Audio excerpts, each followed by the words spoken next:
बांग्लादेश में हिंसा हुई उसमें हमारे ऑपोजिशन के नेता नहीं बोले हैं विवेक जी, उस पर यहाँ ऑपोजिशन नहीं बोला है, ये आप जानते हैं, लेकिन वहां ट्रंप बोले और उन्होंने जब ये बात बोली थी तब रिएक्ट नहीं किया मोहम्मद यूनुस ने। हिंदुओं से कोई लेना देना नहीं है, आप इसमें मत रहिए गलतफहमी में कि ट्रंप बहुत बड़े हिंदू सपोर्टर है, भारत सपोर्टर है। ही नीडेड वोट्स, जो ट्रेडिशनल वोट डेमोक्रेट्स के पास जाने थे, तोड़ने थे, गेम में खेला गया और ट्रैप पे हिंदूज आए हैं और सारे इकोनॉमिक पॉलिसी एम्बेसडर बोरा यहाँ बैठे हैं, गारंटी देते हैं मेरे को यहाँ बैठ करके और रिकॉर्ड कर लेते हैं। चलिए ठीक है, आपकी बात मैंने मान ली, ट्रंप हिंदू हितैषी नहीं है, ट्रंप हिंदू हितैषी नहीं है, लेकिन मेरे देश के जो नेता हैं वो तो हिंदू हितैषी है ना, वो क्यों नहीं बोले? अगर ट्रंप बोले तो क्यों नहीं हिंदू ट्रंप के साथ खड़ा होगा? मुझे ये बता दीजिए। मेरे देश के नेता नहीं बोलते हैं, वहां पर ट्रंप बोलते हैं और ट्रंप जब बोलते हैं तब मोहम्मद यूनुस भी रिएक्ट नहीं करते। ये भी बताऊं आपको, सुन लीजिए, तब नहीं करते। जब ट्रंप जीत कर आ जाते हैं तब मोहम्मद यूनुस उन्हें मसीहा बोलते हैं, बोलते हैं मसीहा है। वो अलग इशू है, वो बोलेंगे, वो एक हेड ऑफ द स्टेट है बांग्लादेश के और एक हेड ऑफ द स्टेट दूसरे हेड ऑफ स्टेट को ट्रीट करता है, वो करे, उससे हमें क्या लेने देना। शेख हसीना का टेन्योर अनडेमोक्रेटिक था, 10 साल तक लीडर ऑफ अपोजिशन को जेल में रखा और बांग्लादेश की जनता ने लास्ट के अंदर जनता उठी है वहां पर। इस बात को आप नकारिए मत और don't try to brush it under the carpet. I am not brushing it under the carpet sir. Vivek ji आप जो बात कहते हैं, देखिए आप अपनी मत से बात कर रहे हैं। मैंने शाजिया जी, मुझे एक बात बता दीजिए, इन्होंने सही बोला, मैं मान लेती हूँ ट्रंप इज नॉट हिंदू हितैषी, ट्रंप इज नॉट कंसर्न, वो हिंदुओं के बारे में लेकर कोई दिलचस्पी नहीं रखते, लेकिन वो भरी सभा में बोलते हैं कि हिंदुओं की परंपरा, जिस तरह से हिंदू अपनी परंपरा को आगे बढ़ाते हैं, जिस तरह से भारतीय अमेरिका में रह रहे हैं, वो हमें बल देते हैं। भाई मुझे तो इस बात पर गर्व महसूस होता है अगर वो भारतीयों के बारे में बात करते हैं। मुझे अच्छा लगता है अगर वो ये कहते हैं कि हिंदुओं पर अत्याचार होता रहा, कोई बोलता नहीं है, एडमिनिस्ट्रेशन ने उसे बहुत बुरी तरह डील किया, हम उस पर एक्शन लेते। भाई कोई तो बोल रहा है, यहाँ के तो नेता चुप रहे,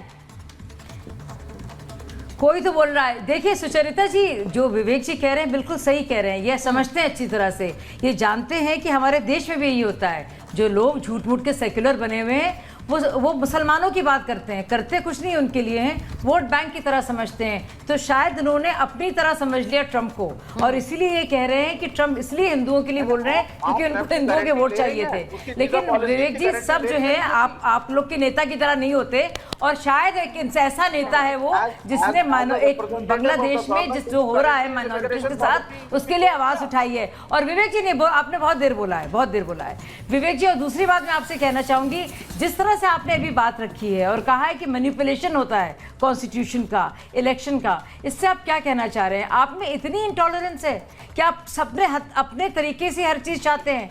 आप क्या सोचते हैं? आप ही की सोच सही है, सब गलत है। आप कैसे कह सकते हैं आपको किसी से नफरत है?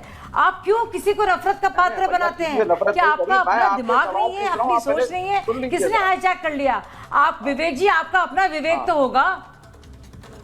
आप देखिए ट्रंप को इन्फ्लेशन एक इशू है, IT वर्कर्स के खिलाफ, इसीलिए तो मैं कह रही हूँ अपनी भी तो अक्ल लगाइए आप। अरे आप भी तो लगाइए अपनी अक्ल थोड़ी बहुत।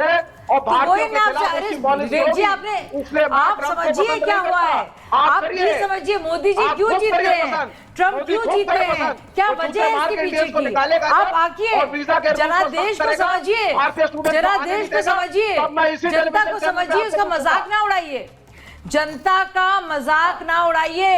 बांग्लादेश की जनता के साथ हैं आप, लेकिन भारत और अमेरिका की जनता के खिलाफ हैं आप, क्यों नहीं बताइए आप? मैंने आपको पकड़ लिया, बांग्लादेश की जनता उठती है तो आप उसके साथ खड़े होते हैं, लेकिन जब इंडिया और अमेरिका की जनता आपके उन नेताओं को चुनती है जिससे आप नफरत करते हैं। देखिए मैं एम्बेसडर वोरा, मैं एक बात बताना चाह रही हूँ, एक बार मैं जरा बताऊं कि जो मिनिस्ट्री ऑफ एक्सटर्नल अफेयर्स है उसने भी आज जो बयान दिया है डोनाल्ड ट्रंप की वापसी, चुनाव जीतने पर MEA का बयान आया है। वो कह रहे हैं कि ये साझेदारी हमारे लिए बहुत खास है, विशेष है, हम इस साझेदारी को और मजबूत करेंगे। अमेरिका का बड़ा व्यापारिक साझेदार है भारत।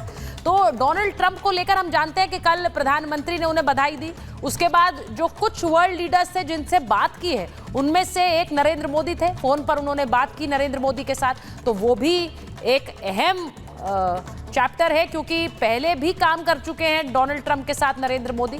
और देखिए मुझे ये कहने में कोई गुरेज नहीं है कि हर कंट्री का अपना हित होता है, अमेरिका अपना हित देखेगा लेकिन भारत अपना हित देखता है अब, और वो अपनी साझेदारी भी उसी हिसाब से निभाता है, वो अपनी साझेदारी भी उसी हिसाब से निभाता है। तो भारत के लिए क्या इंपॉर्टेंट है इस वक्त? भारत के लिए खालिस्तानी टेररिज्म इस वक्त उसको कंट्रोल करना इंपॉर्टेंट है, और उसमें डोनाल्ड ट्रंप का रोल क्या हो सकता है? भारत से संबंध सुधारने के लिए दबाव अब कनाडा पर पड़ेगा क्या? ये मैं इसलिए कह रही हूं क्योंकि खालिस्तानी आतंक के खिलाफ खुलकर ट्रंप बोल चुके हैं। वो कह चुके हैं कि आतंकवाद वैश्विक समस्या है और भारत के साथ खालिस्तानी आतंकवाद को लेकर भी खड़े हुए हैं। खालिस्तानी एजेंडे पर अब इसके बाद लगाम लगेगी क्या? आप जानते हैं ट्रूडो किस तरह से खालिस्तानियों को खुलकर समर्थन कर रहे हैं कनाडा में। कनाडा इस वक्त खालिस्तानियों का गढ़ बन चुका है, और ट्रंप की जीत से हम बहुत निराश हैं। ये किसका कहना? जगमीत सिंह वो खालिस्तानी समर्थक है जो ट्रूडो का समर्थन करते आए हैं, ट्रूडो का करीबी है, और उसका कल बयान आया जिसमें उसने कहा कि हम बहुत निराश हैं कि ट्रंप अमेरिका में जीत गए। क्यों निराश हैं? क्योंकि उन्हें लग रहा है कि अब एक क्रैकडाउन होगा, क्योंकि कनाडा पर एक दबाव अमेरिका बनाएगा क्या इस खालिस्तानी टेररिज्म और टेररिस्ट नेटवर्क को कंट्रोल करने के लिए। मेरा सवाल एम्बेसडर वोरा आपसे है, कनाडा में खलबली मच गई है सर, जिस तरह के बयान आ रहे हैं वहां के मिनिस्टर्स के। जगमीत सिंह का खुद का बयान आ गया कि हम बहुत निराश हैं कि ट्रंप आ गए हैं वहां पर। ये बड़ा इंपॉर्टेंट है क्योंकि अभी जो एडमिनिस्ट्रेशन चेंज हुआ है उससे आपको लगता है इस पर फर्क पड़ेगा कि ट्रूडो किस तरह एक्ट करते हैं? 100%। सबसे पहले बता देता हूं मैम कि मैं बहुत इज्जत करता हूं शाजिया मैडम की और कर्नल साहब की, और इनसे बहुत कुछ सीखता है। ऑफ कोर्स आपके बारे में कुछ नहीं कहूंगा बिकॉज फिर आप कहेंगे कहते रहते हैं, you are the best, absolutely. अभी आपने बताया जो जगमग सिंह ने कुछ कहा है कि अच्छा नहीं है हमारे लिए कि जीत गए, लेकिन आप ही के पैनल पे हम ये सुना था shame on the people of America. तो मुझे लगता है किसी और को भी खुशी नहीं है कि डोनाल्ड ट्रंप साहब वहां के राष्ट्रपति। हाँ, ट्रूडो साहब बहुत घबराए हुए हैं, डस्टबिन ट्रूडो, क्योंकि जो कुछ वो कर रहे हैं वो टोटली कॉन्ट्ररी है उसके जो डोनाल्ड ट्रंप और अमेरिकन पीपल रिप्रेजेंट करते हैं। आपको एक चीज बता दूं, 2 मीटिंग्स हुई थी मैम कुछ साल जब डोनाल्ड ट्रंप की फर्स्ट टर्म में, एक नेटो की और एक G7 की, और दोनों में डस्टबिन ट्रूडो को कैमरा पे पकड़ा गया मजाक उड़ाते हुए डोनाल्ड ट्रंप का। अब उनको चीजें नहीं करते, वो तो बच्चा है, क्योंकि डोनाल्ड ट्रंप वापस आ गया और मेरा नहीं ख्याल वो इतनी आसानी से भूलेगा। He has a very long memory, मैंने इनको ऑब्जर्व किया। फाइनली इतना बता देता हूँ कि डोनाल्ड ट्रंप की फर्स्ट टेन्योर में हम लोगों he was concerned with north Korea, वो वहां का जो तानाशाह उससे मिले थे, उनकी he was concerned with Iran, उनके साथ बात कर रहे थे, he was concerned with Russia, वहां बात हो रही थी। तो ये यूक्रेन और बांग्लादेश कहां से बीच में आ गया जो बुद्धन के टाइम पे आए? No one had ever heard of this. ये भी घुस गए बीच में इन द मेन डायलॉग, और सारी दुनिया का, यूरोप का और अमेरिका का फोकस इन दोनों पे होने लगा। तो वो कंप्लीटली चेंज करने की कोशिश कर रहे थे। और मेरा मानना है ये जो मोहम्मद यूसुफ, क्या नाम है इसका, ये बांग्लादेश वाले का, ये चीफ एडवाइजर टू गवर्नमेंट है इस देश में, जहां गवर्नमेंट है ही नहीं वहां चीफ एडवाइजर है। तो इन लोगों को भी किस बात के ऊपर ये लोग बीच में आ गए थे? Occupying international space. ट्रंप अब जाएगा टू बेसिक्स जो अमेरिकन लोगों को चाहिए, इन्फ्लेशन कंट्रोल करो, इलीगल इमिग्रेशन कंट्रोल करो, एंड अमेरिका की छवि वापस लाओ। Make America respected again, just as Bharat today is respected across the world. आप बड़ी बात कह रहे हैं ना एम्बेसडर वोरा, मैं इसीलिए उन मुद्दों पर बात कर रही हूं जिनसे भारत का सीधा नाता है, सीधा लेना देना है, और वहां पर ट्रंप के आने से उन पर भी असर पड़ेगा, ये बड़ा क्लियर है।